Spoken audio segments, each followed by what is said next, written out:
Hey everybody, it's Greg in another edition of Unbreakable Spirits here on this hump day, August the 2nd, Wednesday, August the 2nd. Uh, our usual lighter news, so to speak. There's a lot of heavy news going on in the world right now. And so let's take a little break from that and talk some lighter news um, today. You know, yesterday we left the show talking about the dog days of summer. And I said, I'm going to do a little research for you. I'm actually going to work and I'm going to find out what the hell do these dog days mean? Because I thought, you know what? I really thought it had something to do with a real dog, like Katie, my dog, or Bud, my dog. But no, this is surprising. Um, the dog days of summer actually occur between July the 3rd and August the 11th. And the last month of July, first week of August are the hottest weeks of the entire summer, of the entire year. Well, the Bud is scratching to come in the room. I should let him in, but maybe at the end. Um, so what happens is this. This was named, the dog days of summer were named way back, it goes way back to the Roman days. When the Romans, they were looking up in the sky and the star, which came up right alongside the sun every dusk and dawn in the summertime, there was this bright star and it was Sirius. And that it was Sirius, it was a Sirius star. And as opposed to a humorous star. Anyway, this was the dog star. It was the nose of the dog, the constellation that looks like a dog. This was the dog star. And so they named the times that the star would come up the dog days of summer. I kind of find that hard to believe.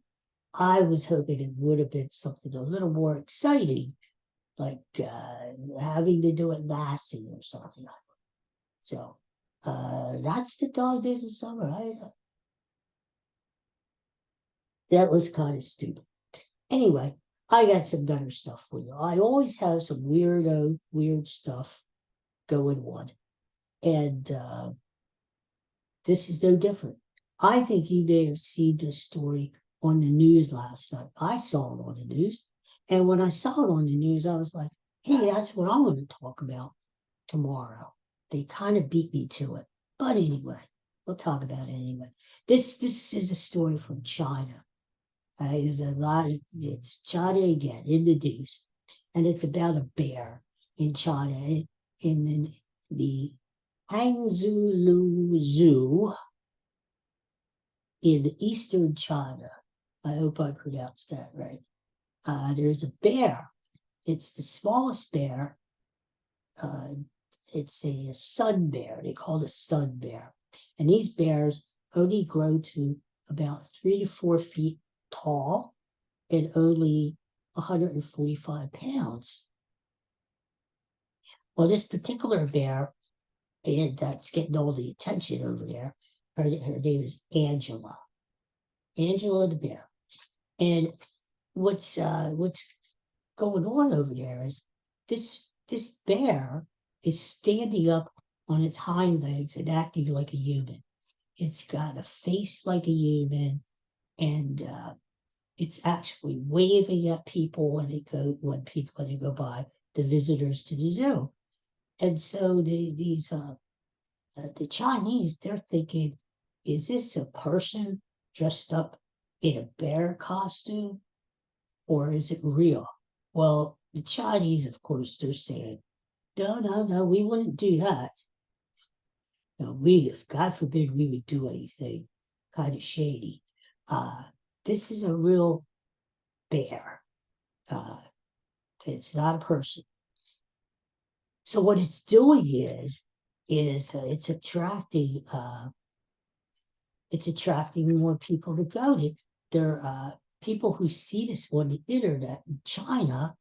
They are actually making trips to the Hangzhou Zoo uh, to see this particular bear. Uh, in fact, attendance is up 30% this summer. So I'm not saying that I saw the video. In a way, it looks like a person who's dressed up in a bear costume, like Yogi Bear. Like, hey, hey, boo, boo, hey. It could be a little person, or it could be, but the way the bear gets down after it's up there waving at these people, uh, the bear gets down on its haunches there and its four legs and scurries away. And it kind of looks like a bear. I don't know. I mean, I don't know what to say. It is weird how the bear waves, though. It's, you know, I was thinking, does the bear give you the all out wave like this? Hey there. Or does the bear give you the little wave like a someone in royalty would, like,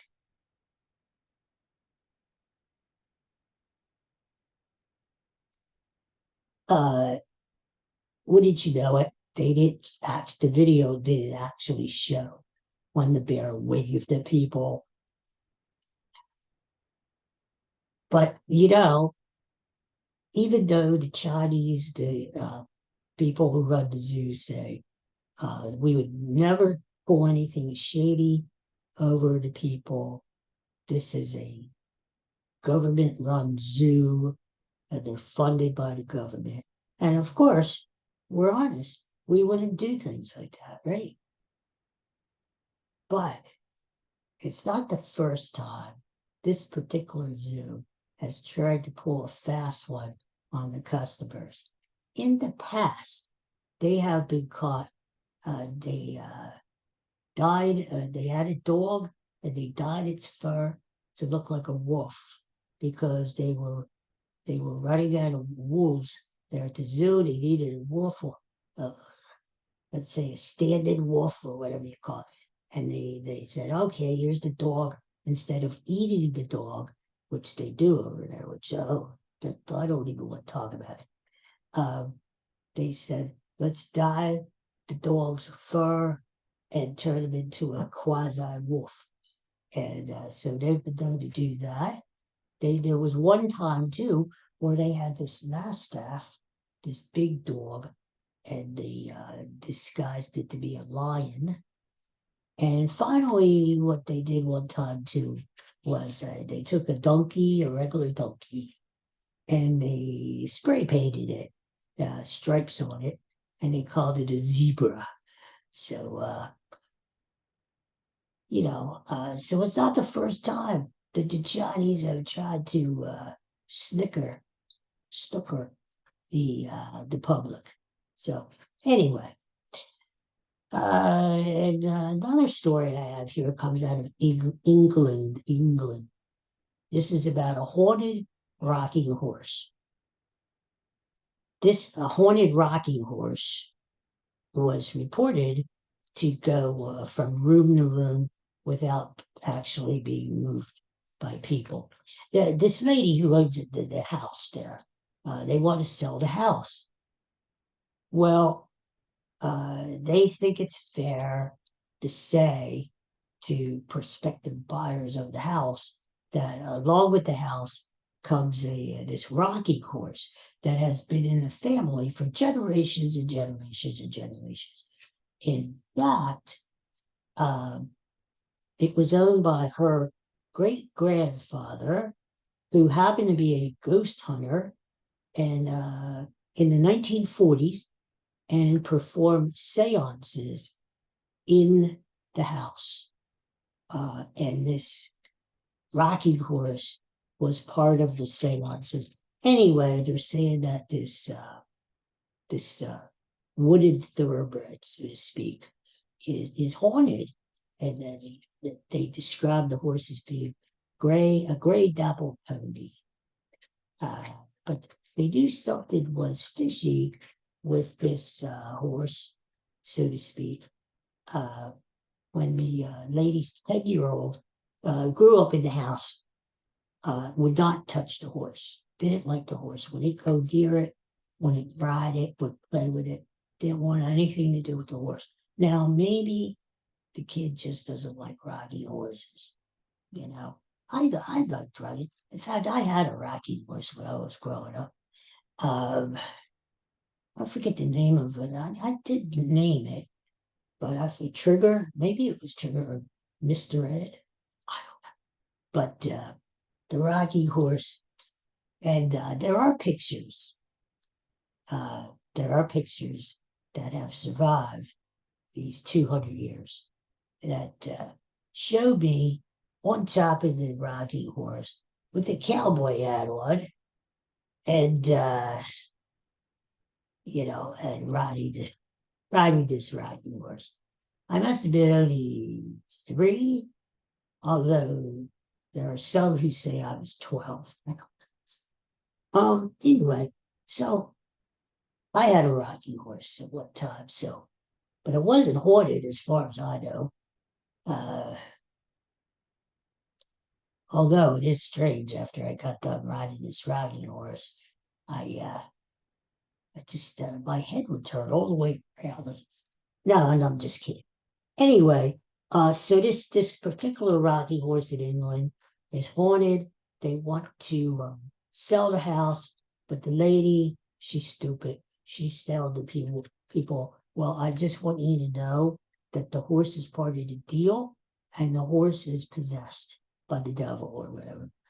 Uh, Apparently, what happened was uh, people leave the house, the former owners, they had the horse on the porch when they left, and when they got back, all of a sudden the horse was in the house, and somebody moved it. They don't know who. They said nobody was there. Nobody was there. But they did say, okay, maybe the cousins he used to swim in the pool in the summertime. They had a key to the house. They would go in. Maybe they moved the horse into the house. It's just who knows. But anyway, so they want to sell the house. They're telling her that they're telling about the horse. The thing is, this lady who does not want to be identified, I wonder why, said she used to be into spirituality. You know, she did seances and she spoke to the deceased and all this weird crap. And now she has found Christianity, good for her, and she wants nothing to do with Mr. Ed, whatever they call the horse. So that's the thing. They're going to get rid of the horse. So if you want a nice house in England, one's available, but you're going to have to take the horse with it. Oh, they value the horse anywhere between. I had this here. In American dollars, they valued this horse at being anywhere between 257 or between 257 and 386, which is a little bit surprising me. I don't know. I'm not the antique roadshow guy, that, but I would think an antique horse like that would cost in good condition would be more expensive than that. But then again, if you're trying to sell a haunted rocking horse, I guess beggars can't be choosers. I guess you just got to take what you can for it and don't worry about it. So anyway, speaking of haunting, this is my last thing before I leave you for today and take it out. I am just about finished with a ghost story that I helped to write. My friend Chuck passed away 2 years ago. He wrote a novel about a haunted house. And before he was able to complete it, he passed away from cancer, pancreatic cancer. So I decided to finish it for him, and hopefully we're going to get it published for him in honor of Chuck. He's a great guy. So it's almost done. It's the editing process is almost finished, and then we're going to look for an agent and a publisher, and it may be coming to a bookstore or an Amazon screen soon to you, and I'll let you know when it's available to buy. It's a really good story, not because I helped to write it, but because it really is. And it's been a while since I did this. I said, what the heck? There's my book, 3D, which I wrote a couple years ago, and it's my life story, and it's called An Unbreakable Spirit, just like this channel. And I think it's pretty good. They tell me that I am the oldest guy around with the severity of brittle bones that I have, osteogenesis imperfecti. So I thought, you know what? That's a pretty cool thing. That's kind of a unique thing. How did he make it through all those years? All those fractures, all those broken bones. And I think it's a kind of an interesting story. It's not a downer, a Debbie Downer, where you're going to need tissues all the time and cry and cry. And there are certain points to the book, parts of the book, that your eyes may get a little moist.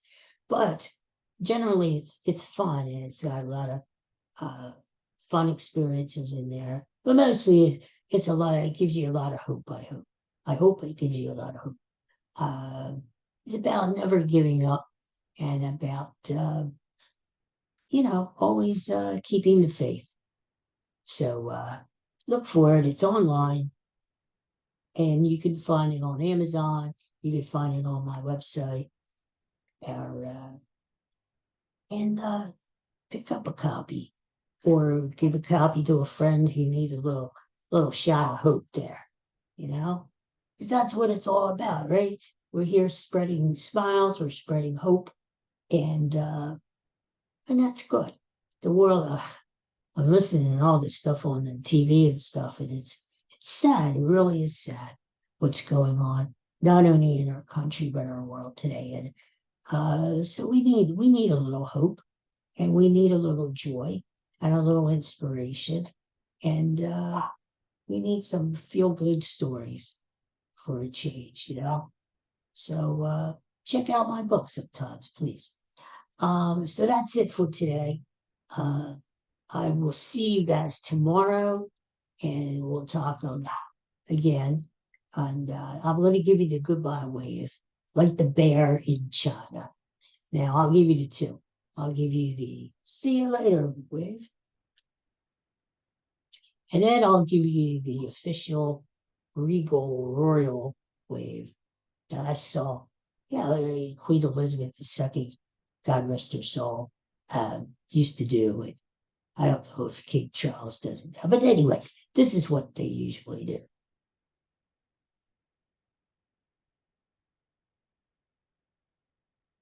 So, see you later. And I hope you guys have a great day. Don't forget, if you want to, I hope you do, hit subscribe, hit like, whatever is good. Do it and hit it. And that way you'll never miss an episode. And because God forbid you're going to want to miss this crap. And